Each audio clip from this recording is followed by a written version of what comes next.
you hear tribalism in Nigeria, like what do you envision? Okay, I'll try my best and answer this question. I envision the Igbos being told to leave Lagos. I envisioned other tribes being told that they are responsible for Boko Haram. I envision other tribes being told that they will never hold presidency because of their tribe, or that their turn has not come to hold presidency. I envision the north of Nigeria being completely separate from the south of Nigeria, up to a point where you guys cannot even find each other or reconcile, simply because of your tribes and your traditions that you choose to follow. That's like the basics, but yeah, I hope that answers you. Let me Azania, can you add in Nigeria? But yes, I'll add him. Thank you. Okay, so just to debunk all those claims, there is tribalism in Nigeria. No one is disputing that. But I think you guys conflate it to like the racism you experienced. It's not in your day-to-day interactions. It's not you go to the market and an Igbo person insults you, or a Yoruba person insults you. It's not like that. First of all, the Yoruba-Igbo thing. First of all, Igbo and Yoruba marriages are probably one of the highest, if not the highest, intertribal marriages in Nigeria. Igbo people marry Yoruba people every single day. It happens every Saturday. I'm sure there's an Igbo and Yoruba wedding. So the tribalism, let's say on a family level, perhaps if black people and white people marry each other doesn't mean that let me finish, please. Yes, I'll let you finish. Let me finish, but you can't interrupt me every 5 minutes. Black people and white people marry each other all the time doesn't mean that you can't interrupt me at every point I make. Can I finish my thoughts? Down, sweetheart. Go ahead. I will be calm if I'm not being bullied. No one is bullying you. If you're interjecting every single time I speak, yes, you are. No, like I was saying. Not making sense, but okay, go ahead. I was making sense. If you let me finish, I'll make sense. But if you keep cutting me off, I can't make sense because it's not finished thoughts. Okay, so I'll give you an extra 3 minutes. Go ahead. Sure. Like I said, those marriages happen every day. When you hear about the tribalism, it's not on a person-to-person, day-to-day interaction. It's mostly political. You won't walk on the street as a Yoruba person and being insulted by an Igbo person, or someone will spit at you because you're Igbo. Again, you're conflating it to your racism. It's not like racism. It's more political. When you then give an example of, an Igbo person will never be president, I want to let you know that the difference between Tinubu and Peter Obi, Tinubu being a Yoruba candidate and Peter Obi being an Igbo candidate, the difference in their votes was about 1.5 million. Tinubu won with, I think, about 8.2 million votes, and what's his name? Peter Obi won about 6-point-something million votes. So the difference was marginal. So in a country where you want to believe that, everyone hates Igbo people and we've sworn never to have an Igbo president and we've then he simply would not be able to get that many votes. But again, the difference was extremely marginal. And in fact, Tinubu only won because the opposition, the people that could have beat him, chose to fraction into 3 parties. You had Kwankwaso, you had Atiku, and you had Peter Obi. If they had merged into one party, Tinubu would not even have smelt victory. The winner would probably won with 50 million votes. So again, the difference between Peter Obi, an Igbo man, and Tinubu, a Yoruba man, was less than 2 million votes. It was very, very marginal. So you guys want to believe what you want to believe. So Lina, say that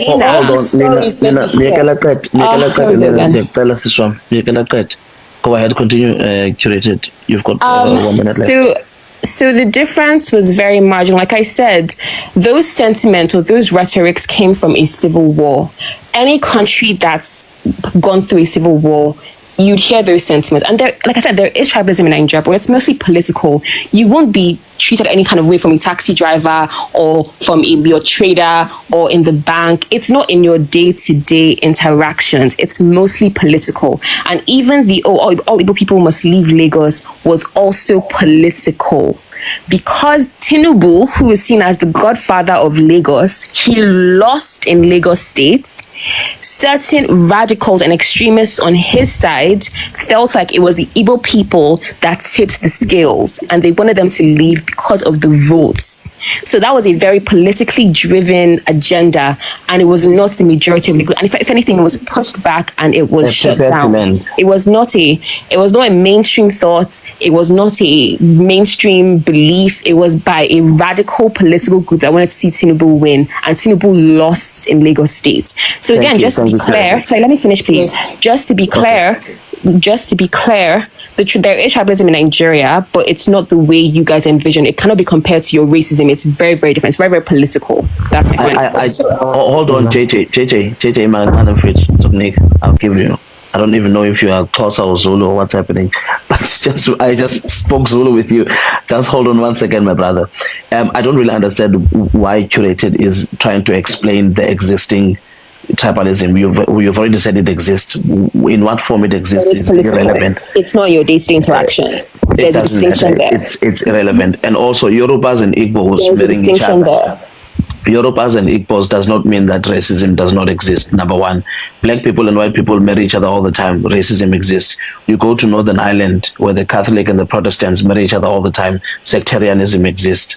You go to India where people from completely different tribes marry each other, but still the classism in India exists.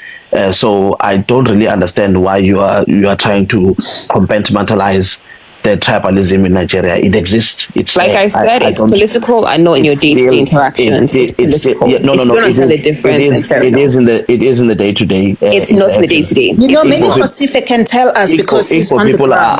are asked to leave Lagos. And I told you, even that request was political. But Azania, you simply don't want to hear the logic. Wait. You simply wait. You don't even say to you where that came from. It came from the election results. Okay, thank you. That's where it came from. Thank you so much. JJ. Josife. Josife yourself too. Just hold on a second. No. Josife is the name of the person up. What are you talking about? Josife is the name of the person up at the top. I think Curated is just panicking. She thinks you are swearing at her or something. I'm not panicking. She's sworn at me several times, so I will be defensive. For each other is enough to start a volcanic eruption. We don't see eye to eye. So the reason why sometimes they come here to tell you, it is political or it's not an everyday thing. It is because we are still under the influence of the name Nigeria. That is why you guys don't see. It is just because of that.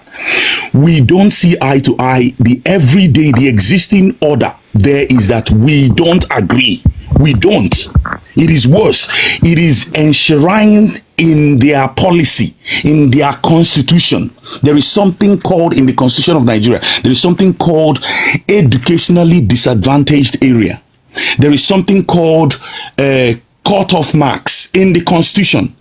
Cut-off marks for UTME, what they call JAMB exam, where a certain region, which is the Biafran region, will have to score the highest cutoff to gain admission into any unity school or any university. They are given a high threshold to meet compared to the rest of the region, because the constitution of Nigeria sees them as most educated and most intelligent, which is false. There is no most intelligent person. We are all human beings.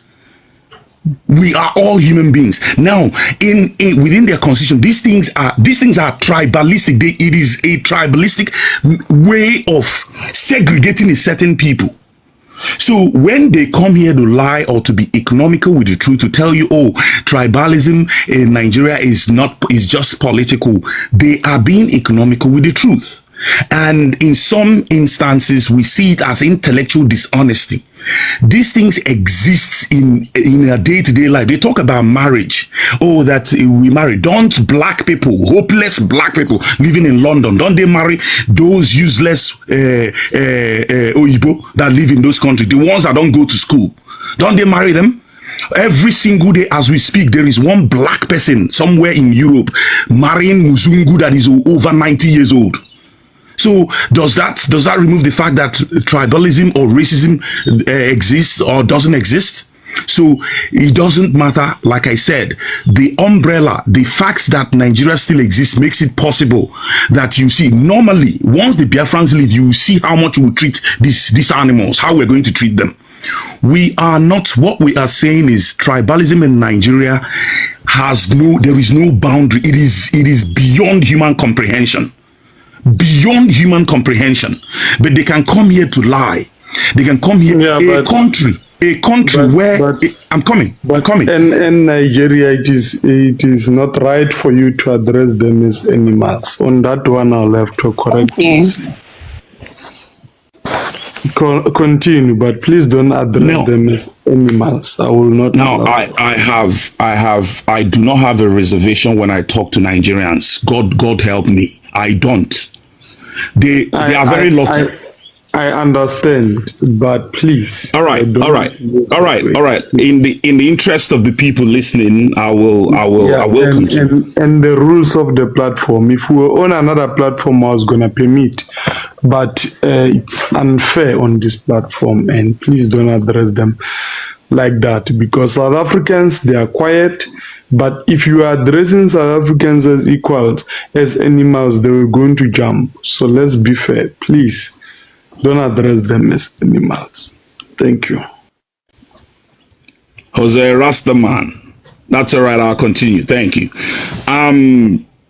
So the point I'm trying to make is it exists. It is a real thing. The tribalism in Nigeria it is beyond anything that human comprehension can understand or can make sense of. Nigeria and the EUs, especially tribalism, how can someone come and tell you, oh, tribalism in Nigeria is subtle? When you guys all the way from South Africa, you can feel the heat. You can feel the heat. Imagine you haven't visited. You can feel the heat all the way from South Africa. Now somebody comes to tell you that it is subtle, that it doesn't, it's just political. When you guys can actually see it, I never said it was subtle. I never said that. Again, even on your streets, or even on your streets, on the street of South Africa, on the street of Johannesburg, you guys can experience them fighting and murdering themselves. They transport their tribalism and murder themselves. Even on the internet, you can hear them when they come. When you guys are calling out Nigerian criminals in South Africa, these animals will come. All right. These people will come and then they begin to engage tribalism when you're trying to call out their country and the ills that they perpetrate on the streets of South Africa. They come on your panel and begin to call them, begin to get tribal. Does that not tell you what happens on ground where they come from? So the point here is they are liars and nothing they say can be further away from the truth. They drive lies, propaganda, and subterfuge. That's how they and then with so much bragging on top of it to feel that they're relevant. They're not relevant in anything. So to clarify that in summary, the tribalism, what Azanya said when you mentioned that when you envision Nigeria, you envision tribalism, you envision everything you said is absolutely correct. You envision a country where they don't have what you call national consciousness. Nobody, it is just a few criminals running that place, and these peasants go on the internet to defend Nigeria. The children of these criminals, which is the leadership, the people they vote into power, are not on the internet defending Nigeria. It is the peasants, those that want to travel to other countries to go and live and hide, that they are the ones defending Nigeria. Some of them are not. They are not in the country that they are defending. They are elsewhere enjoying every trappings of life, but they are defending a place they ran away from, run by criminals. So you guys are well sensitized enough to understand them. We continue to checkmate their lies. We continue to present the truth. We continue to hold them to account. They must learn to speak the truth, and they must learn to discuss the problem of their country in all honesty and in truth. They must learn to talk about the problem of their country in all honesty and in truth without deceiving people. But again, like as I said, majority of you here, you already know. You guys already sensitized enough that you know what's going on. You cannot be deceived. So, but for us, we will continue to come around to make sure that their lies are checkmated every inch of the way. All right, I'll hold on. In case you have any question, Azania, I'm here. Thank you. No, I your submission, Kosife, my brother. I really appreciate it. I'm going to give to JJ before we move on. Before I hand over to Hosea, I'm gonna give to JJ to make his submission because he's been here for a while, and then after that we're gonna go to curated. Yes, go ahead. No, let me take over for now. Thank you. That's okay. Sure, people are following you around, people question you. So the point I was making is it's not that day-to-day interaction type discrimination. It's more strategic, it's more political, it's more or maybe in larger organizations. It's not in your day-to-day interactions like with racism. So the point I was making was like the racism you guys experience, not saying that you guys are racist. Yeah, so Jay, are you answered? Yeah, I'm answered. I just want to correct you on some things. Black people are capable of racism, by the way. Just not to white people.